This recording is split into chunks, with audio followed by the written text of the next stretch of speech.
Hey guys, we are finally on the road, headed to the 2019 Hootenanny in Michigan, which is being hosted by Pratt Family Homestead, and we are so excited.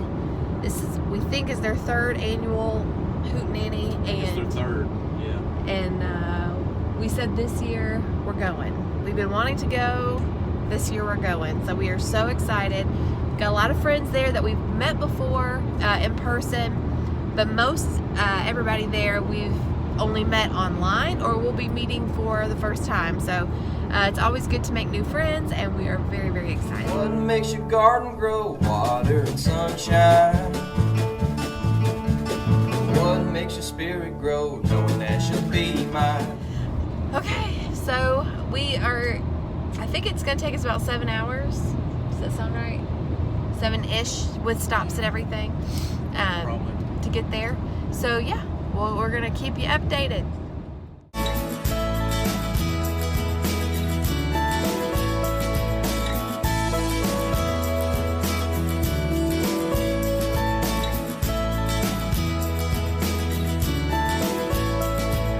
Guys, we are like 40 minutes away, but listen, I've been looking up Michigan trivia, and I wanted to share some of the stuff that I learned, so kids gather around.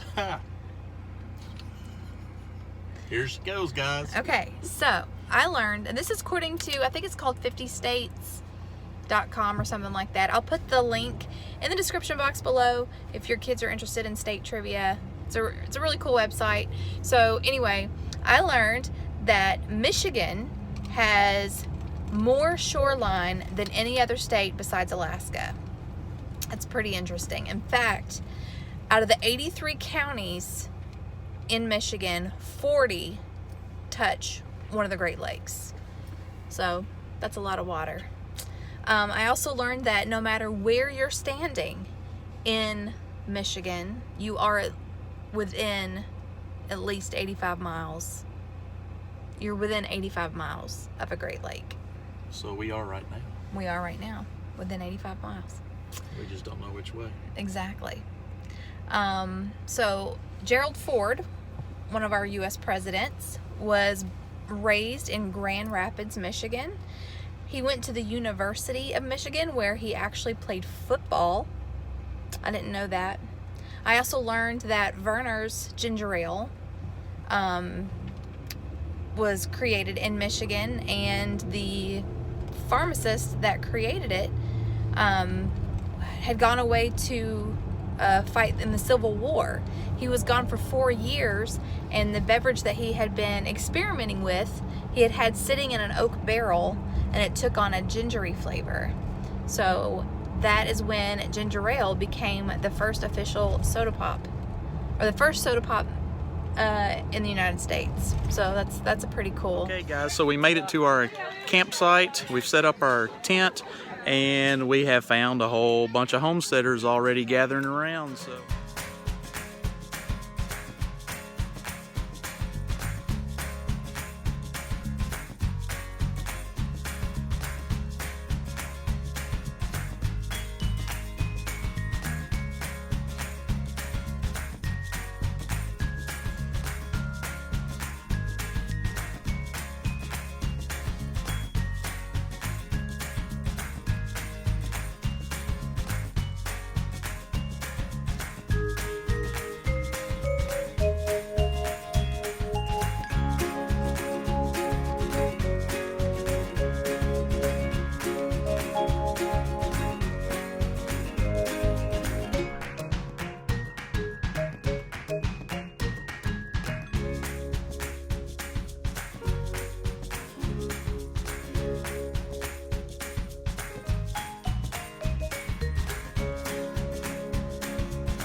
This is Lisa from Sutton's Days. I have learned so much from your channel and have...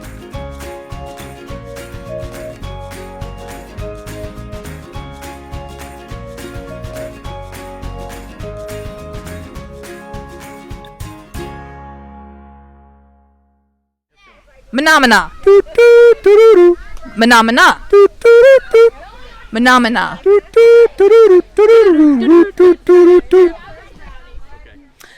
Okay, friends, now we are here with the host of the Hootenanny. This is Pratt Family Homestead, and if you have followed me since the beginning of the channel, then you've heard of these guys, because I think roughly. Yeah, within a few months of starting the channel, I actually ran into them at the Appalachian Homestead conference, and it was like, I feel like I should know who that is. And then ditto, we kind of looked at you and was like, yeah, well, you know, but now I feel like we can confidently call each other friends. Yes. And we love them. So when you're ready. It's going. Okay.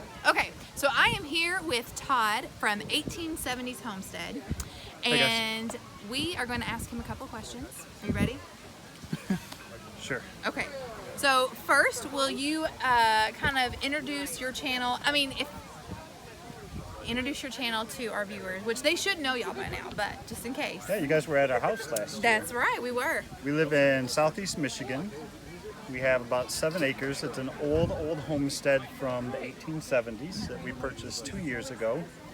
We have a large garden, a lot of fruit trees, berry trees, 2 goats, and about 35 chickens right now. Nice. Can you also tell our viewers what kind of prompted y'all on this journey? Like, was it any sort of like dramatic thing? Was it just an interest, or?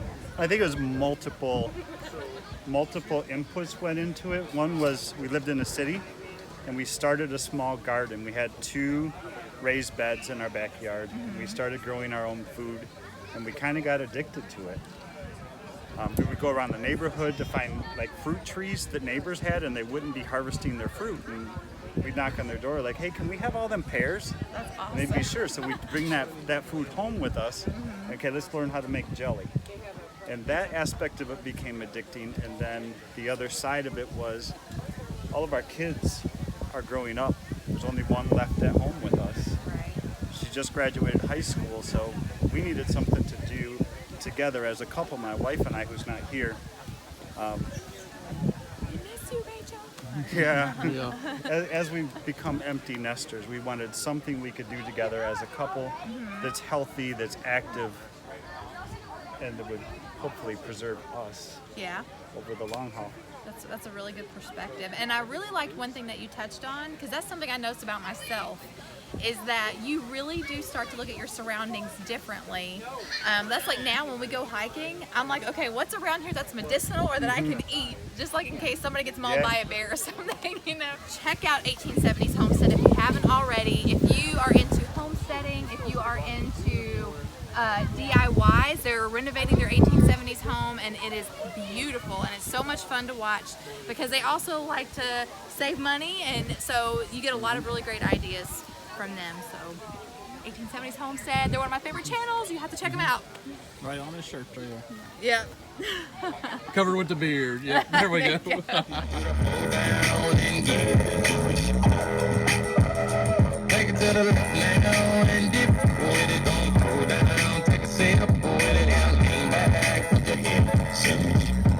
Hey, while I'm up here, I just want to say I don't need that. You know how in the YouTube world, some channel will throw out a challenge, and then everybody kind of follows the challenge and does it? Well, I want to challenge everybody here today to talk to somebody and sit down with them that you haven't talked to yet. Yeah. Okay?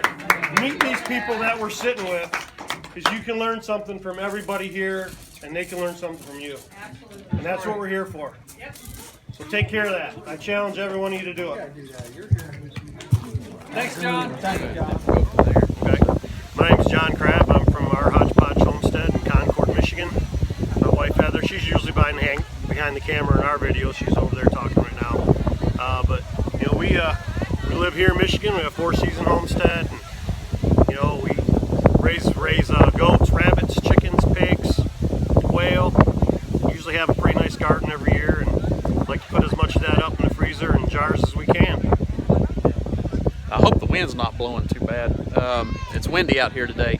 We got an awesome turnout that the Pratt families have for this gathering. So, guys, if y'all have not checked out Hodgepodge Homestead, check these guys out. I'm glad we finally got to meet them. Tangi and I were just great people, very friendly. We've enjoyed talking with them. So make sure you check them out. So hey guys, I'm here with Colby, and he is with the Max Happy Homestead. Did I get that right? That is correct. Okay, sometimes I always want to throw family in there too. But we're here, we're still here at the Hootenanny, having a big time, having a huge picnic just next door here. And we got the lake and the local law enforcement. They came out to eat and show the kids the vehicles. But Colby, just tell me about where you're located and a little bit about your homestead real quick. Yeah, we are located in Brookhaven, Mississippi, which is southwest Mississippi. It's right under our capital, about an hour south. We have a 30 to 40 acre homestead. The reason I say that is because most of it is a pine thicket. We do have our main homestead sits on about 10 acres. We have bees, cows. We do, of course, do chickens, hogs, in our gardens and greenhouses. So it's we try to do a little bit of everything. My goal is bees and cows. My wife really focuses on greenhouse. So we really enjoy it, and we try to live a homeopathic, natural life. So guys, if you have not checked out their channel, check them out, Max Happy Homestead, and check out their videos. And this is a great family, super nice people. Glad to meet you guys in person. Absolutely. And we're just having a great weekend meeting all these people. Okay, friends, here we have with us Jeff from the channel Homestead Dad, and we're going to ask Jeff a couple of questions. Are you ready? I'm ready. Okay. Could you tell everybody a little bit about your channel? What do you do over there? Sure. So we live in Michigan, just north of Ann Arbor. We have 6 kids with another one on the way. We've got a milking cow and a bull, and we've got chickens and ducks and turkeys and pigs and bees, and we just kind of film whatever we're doing. So it could be swim meets with the kids, it could be milking the cow or artificially inseminating the cow, or piglets or hatching chicks, or whatever we're doing. So That's cool. And this is another homeschool family too. that's correct. We homeschool our kids, and one of the things that we didn't know about homeschooling is we joined a homeschool basketball league, so we kind of include that in there as well. Awesome. So yeah, Very So, cool. yeah. I love it. And what was the other question I was going to ask?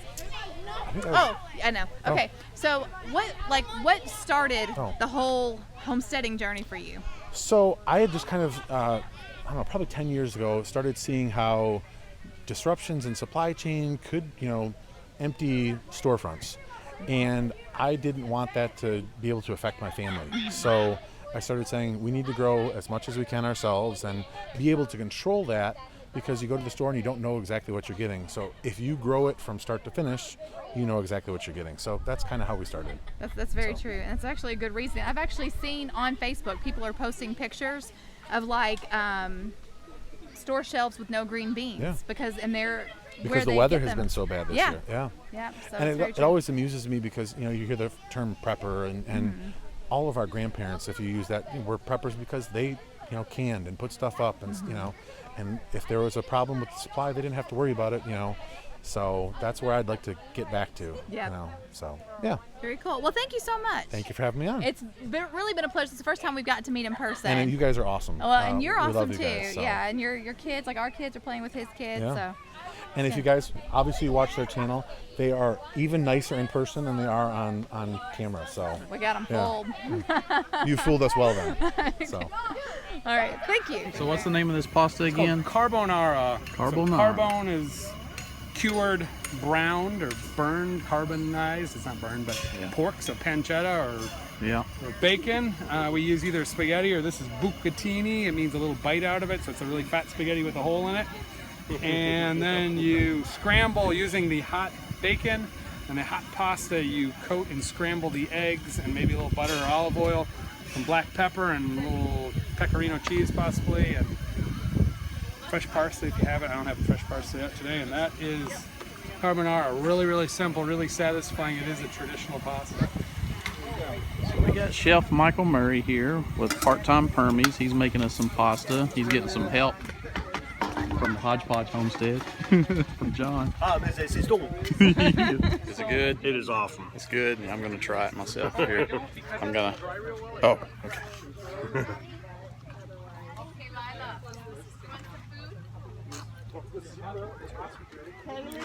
Very good. Yeah, this is super good. Thanks. So guys, this is awesome. This is fresh pasta made by a chef that knows what he's doing. He specializes in pasta. Check him out. Part-Time Permies is his YouTube channel. Chef Michael Murray, and he does a lot of tutorials, and he's just an awesome guy. His family, they're all awesome. It's been great spending time with them today too.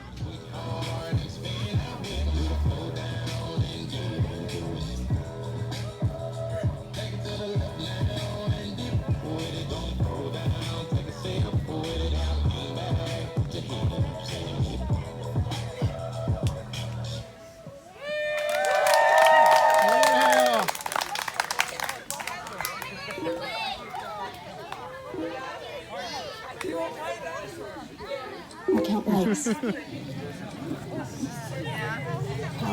Burn that. Burn it.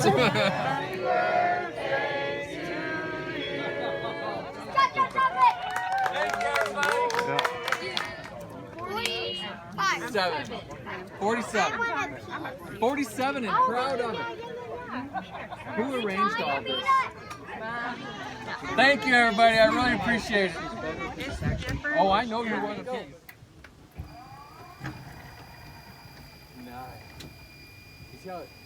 Yeah, it's just sounding awful. Don't get pinched, John. I'm not gonna lie, I came over here and tried this on my own and it didn't work.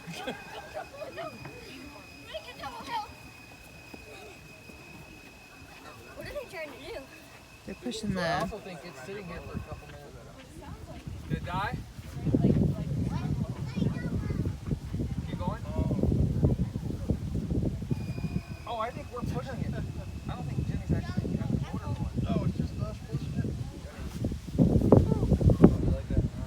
Hey, is the motor going at all, or is it just us? Oh, it's just us doing this?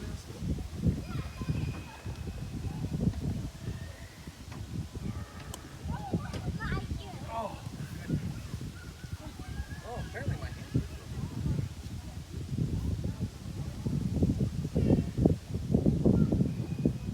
Oh, she is, the motor is trying.